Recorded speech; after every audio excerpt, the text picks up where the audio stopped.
guys all know that this is my favorite type of bike. They just look cool. And this one especially looks cool because they got the cool rims. You got the motorcycle style front suspension, a small tube-like design, and then a funky looking saddle. Now I'll talk about all the pros and cons about the HappyRun tank. HappyRun is gotta be the first con. That sounds like a name from over yonder, over across the seas. But keep watching because this is actually a very good bike. A fast speed with a moped style bike is like adding the icing on a funfetti cupcake. Sure, you'll eat the cupcake if you're hungry enough, but man, it tastes so much better with the sweet stuff. 1 is 7, and it does match the display on the bike.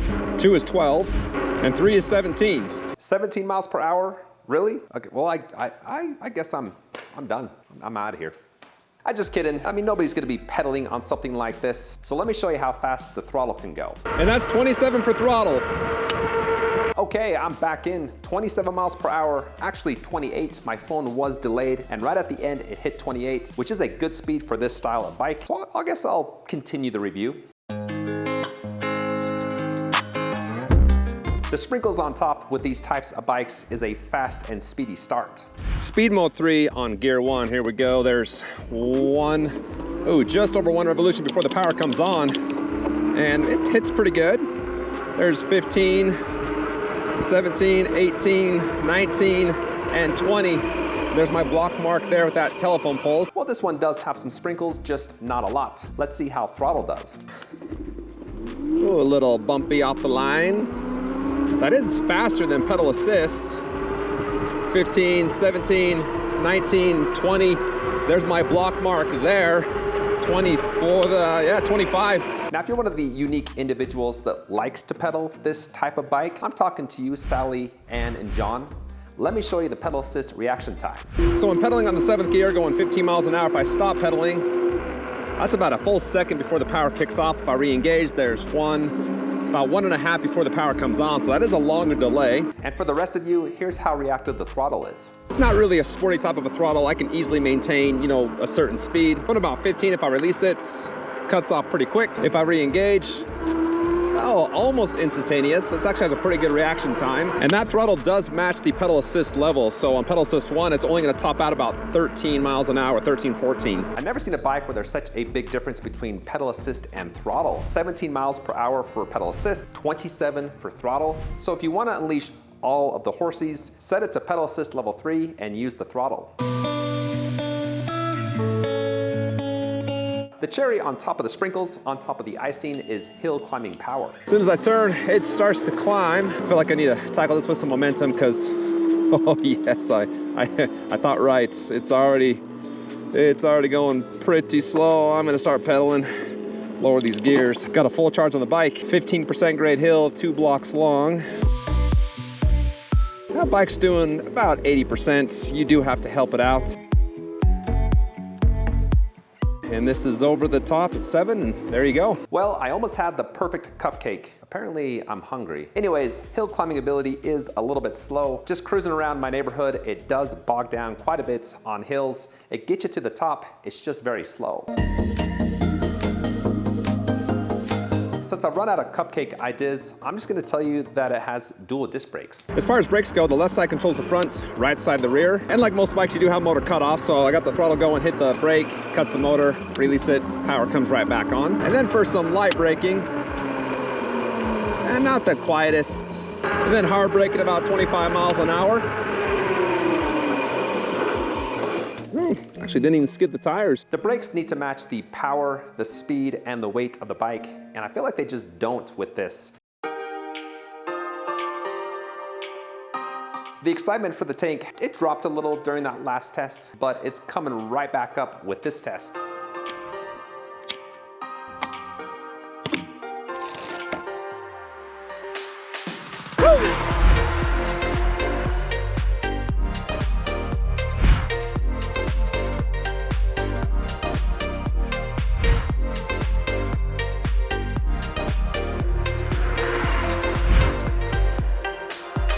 Well, that wraps up the range test. Now, I did use throttle the entire time. I averaged 24 miles per hour and only had a handful of stops. My app recorded 21.8 miles with 301 feet of elevation gain. Now, HappyRun says that you can get up to around 65 to 68 miles. You won't be able to do that if you went as fast as I did. And I think to get more range out of this bike, you would need to obviously lower the speed, but also find some very flat terrain. Now, that being said, over 21 miles, averaging 24 miles per hour is a good range. I'm actually very happy with that.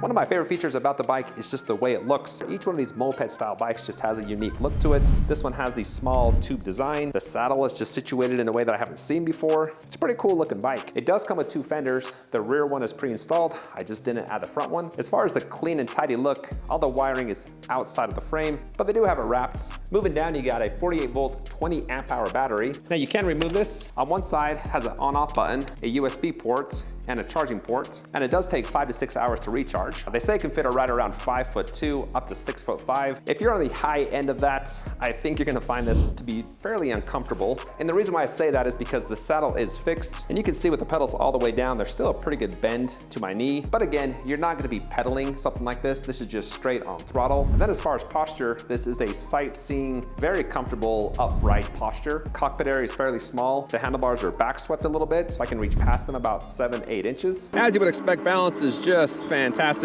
Most of the weight with these moped style bikes is lowered to the ground. And then plus you got those big old 4-inch fat tires. If I begin to pedal, power comes on a little abrupt.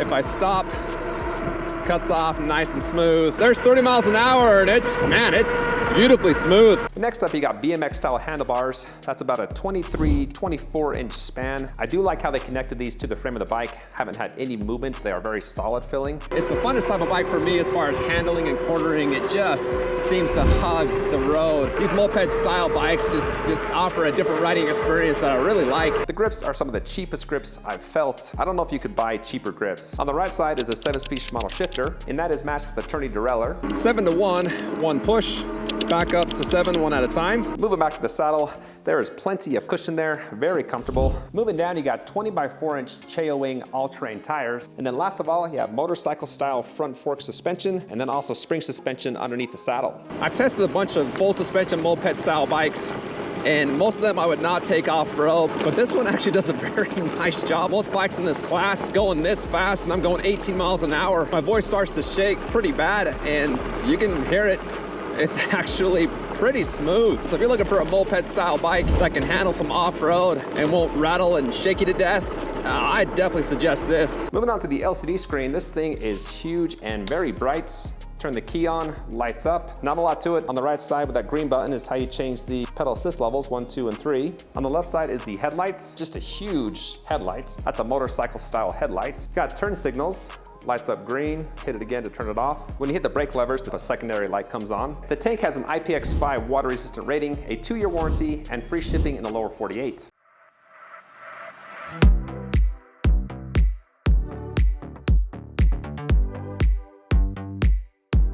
Overall, my favorite feature with the bike, other than the way it looks, is how comfortable of a ride this is. Never have I ever enjoyed going off-road on a full suspension moped style bike. It is actually a very cushy and smooth ride. So there you have it. That wraps up the review. I appreciate you guys hopping on here and checking out my content, and have a good day.